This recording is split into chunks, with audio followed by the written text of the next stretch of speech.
Uno de los problemas que he podido detectar como periodista en algunos momentos a la hora de hacer mi trabajo es, por ejemplo, la falta de apertura para brindar la información por parte de entidades o de autoridades que, si bien están en la obligación de dar información, pues a veces hay cosas de las que no quieren hablar o se guardan. O, por ejemplo, acá en el ámbito local de Cuenca nos dicen: no, es que no puede hablar quizá el coordinador zonal o el director porque no está autorizado desde Quito, porque el único vocero es el ministro o cosas así. Entonces ese es realmente un inconveniente a la hora de hacer periodismo de investigación, sobre todo cuando son temas coyunturales, ¿no? Entonces eso podría ser uno de los principales problemas que se detecta. Dentro de los problemas económicos, creo que para los medios o los periodistas puede representar la movilización tanto de las personas como también de los equipos que se necesitan, ¿no? Por ejemplo, en el caso de televisión, siempre tienen que movilizarse al menos dos personas, un camarógrafo, llevar cámara, llevar micrófono y todo eso. Entonces creo que, por ejemplo, la movilización es complicada. A veces también el tema de hospedaje y esas cosas que, si bien los medios buscan la manera a través de canjes publicitarios o cosas así de conseguir, sí se puede convertir en una limitación en el tema económico, ¿no? Especialmente en esos rubros creo que es lo que un poquito más hace que los medios lo piensen antes de hacer un reportaje, sobre todo en temas que son nacionales o cuando hay que desplazarse a puntos claves para pues esta investigación. Bueno, en la primera fase yo creo que es una fase de planificación, ¿no? No se puede salir a hacer un trabajo de un documental, ya sea de cualquier tema, sin tener una planificación. Entonces creo que primero se planifica, se hace un cronograma y ya dentro de esta planificación se van detectando algunos problemas que pueden existir, ¿no? Entonces creo que justamente en esta fase es en donde se puede detectar los inconvenientes para en una segunda fase irlos resolviendo, como que una vez que se detecta es más sencillo, ¿no? Entonces ya sabe a lo que va, ya sabe lo que requiere, lo que necesita, por ejemplo, autorizaciones, permisos para grabar en ciertos lugares, o por ejemplo guías si es que es algún lugar alejado. Son algunas de las cositas que hay que ir tomando en cuenta, incluso los días en los que se va a visitar ciertos espacios, porque a veces hay atención solamente de lunes a viernes o solamente los fines de semana. Entonces esto puede interferir para lo que es el reportaje que se va a realizar. Entonces, creo que eso es clave, que una vez que se tiene claro a qué lugares se acude, en qué tiempo, cuáles son los espacios, las personas con las que se va a conversar en estas, no sé, entrevistas que se pueden hacer, pues se va solucionando si es que hay una buena planificación. Bueno, en los dos medios en los que yo trabajo, tanto en radiovisión como en unción televisión, se ha optado por aprovechar al máximo la tecnología, ¿no? Esa tecnología que acerca pues a los que están lejos y que hoy nos facilita bastantes cosas. Si bien hay cobertura, pues en su mayoría hay también el uso de esta tecnología, utilizar las plataformas digitales en donde la gente se puede reunir para hacer entrevistas, y esto ha resultado muy positivo porque se puede tener más número de entrevistas debido a que no hay ese tiempo de desplazamiento, por ejemplo, de un lugar a otro. También se puede tener más conversaciones, por ejemplo, con autoridades nacionales, incluso internacionales, debido a que para muchos de ellos es mucho más sencillo conectarse a un link de Zoom, se me ocurre, que acudir a territorios. Entonces, por ese lado se ha sacado el máximo provecho a la tecnología. Otra de las medidas que se ha hecho es, por ejemplo, que se vayan turnando entre reporteros para que no exista mucha gente en el mismo lugar, para que no estén todos editando quizá en la sala de edición. Entonces sí se ha dado como que se vayan dando, como que se vayan alternando, perdón, que se vayan alternando, que aparte de eso pues se use estas medidas básicas de seguridad, el lavado de manos antes de ingresar, el uso de las mascarillas de forma constante, la desinfección en los espacios de los medios también, que es fundamental. Entonces son algunas de las medidas que se han implementado y que han funcionado. Bueno, en lo personal, dentro de mi familia ya tuvimos contagios, ya nos dio el virus a la mayoría de mi familia realmente, y no fue por, digamos, mi trabajo. Yo más bien estuve todo el tiempo en casa y aún así me contagié, pero a pesar de esto, pues hay que seguir cuidándose, no se puede bajar la guardia. Entendemos que los anticuerpos no son eternos y que podemos volver a tener esta enfermedad. Entonces yo en lo personal sí he optado por tener muchísima precaución, el lavado de manos, que es fundamental, siempre llevar conmigo el alcohol, la mascarilla, el tratar de utilizar todas estas prendas de seguridad que de una u otra forma pues sí nos ayudan y al menos nos hacen sentir mucho más seguras, ¿no? El lavado de manos constante, la desinfección del espacio en el que trabajo, el hecho también de no acercarme demasiado a las personas, no tener, por ejemplo, invitados en cabina, tanto en la radio y tampoco en el set de televisión. Las entrevistas las hago todavía por plataformas virtuales. Es muy sencillo conectarse, es muy sencillo transmitir en vivo a través de las redes sociales. Entonces creo que todavía es una buena medida que se puede seguir usando para prevenir la mayor cantidad de contacto posible con otras personas, ¿no? En lo personal eso es lo que he estado haciendo, creo que me ha funcionado y que seguiremos haciendo. Yo creo que esto es una cosa que ya se nos va a quedar como costumbre y de largo. No, la vulnerabilidad dentro del periodismo yo creo que es constante. Por ejemplo, trabajamos en radio, utilizamos los micrófonos, estamos cerca, hablamos todo el tiempo. Lo mismo en televisión, se vuelve complicado salir todos los días con mascarilla porque más allá de que incomode o más allá de que no se vea bien, no se entiende a la gente cuando habla. Entonces me pasa muchísimo esto en radio, en tele, que por más que uno quiera ponerse una mascarilla a lo mejor bonita o alguna cosa, la gente no nos entiende lo que estamos diciendo y no se puede trabajar, por ejemplo, con una mascarilla. Se vuelve complicado, ¿no? Aparte también por el hecho de que a veces hay las ruedas de prensa de las autoridades, los eventos, hay que estar presentes. Muchos de ellos son virtuales, la gran mayoría, y eso es bueno, pero también hay otros que no pueden ser virtuales o que han decidido no hacerlo así. Entonces sí se vuelve una vulnerabilidad para los periodistas el tener que asistir, a veces acercarse para poder grabar con o poner los micrófonos, ese tipo de cosas.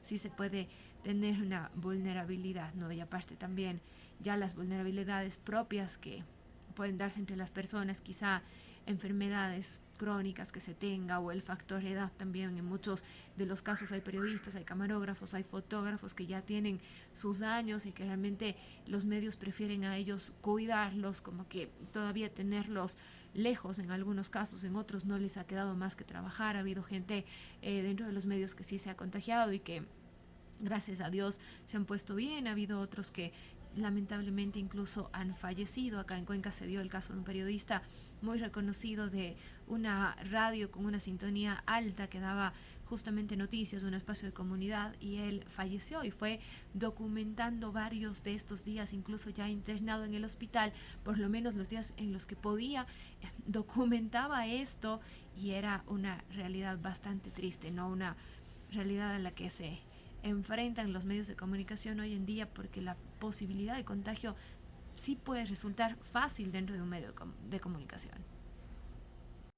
Bueno, con respecto a esta pregunta, como ya más o menos lo dije en una pregunta anterior, siempre hay limitaciones económicas para los medios que no están pasando el mejor momento, como tampoco lo está pasando creo que nadie en el mundo en el tema económico. Siempre hay estas limitaciones en sobre todo coberturas que son a nivel nacional, desplazamientos, acceso al transporte y ese tipo de cosas, y también hay censura en la información, especialmente en temas críticos. Por ejemplo, me acordaba hace un año atrás cuando tuvimos las manifestaciones de octubre en nuestro país que fueron muy fuertes. Tratábamos de hablar con los ministros, tratábamos de hablar con las autoridades locales y nos decían, no, es que no tenemos la vocería, es que únicamente la vocera es la ministra de gobierno y si es que ella no se pronuncia, nosotros así de forma local no podemos hacerlo. Entonces así son algunas limitaciones, porque se supone que si tenemos autoridades provinciales, autoridades zonales, son para que respondan estas cosas, pero a veces nos dicen, no, es que no tenemos autorización, es que únicamente desde Quito, es que únicamente el vocero o la vocera es la ministra o el ministro, y eso sí se vuelve complicado, y yo creo que también incluso puede ser considerado como censura previa, porque también cada provincia, cada zonal tiene su realidad y creo que es obligación de la gente que está al frente de ellos responder más allá de lo que puedan decir los altos mandos.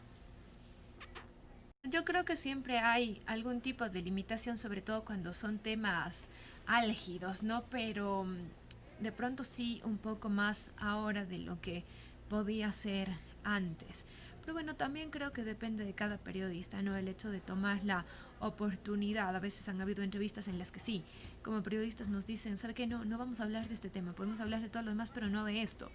Entonces sí, uno se siente con esa vulneración, pero ahí también sí se puede ser claro y decir, no, es que este es el tema importante, este es el tema de actualidad y le tengo que preguntar de una manera, no sé, cordial, educada, pero sí se puede preguntar y sí se puede abordar todos los temas. Yo creo que depende de cómo profesionales manejemos la entrevista o el reportaje o lo que se vaya a hacer para obtener la información. Y creo que también el momento en que no se puede acceder a esa información porque le dicen no voy a responder esta pregunta o de esto no voy a hablar, yo creo que también es importante decirle a la gente, no tenemos una responsabilidad con las personas y decirle, ¿sabe qué? Estuvimos buscando esta información, pero la autoridad nos ha dicho que no va a hablar de este tema.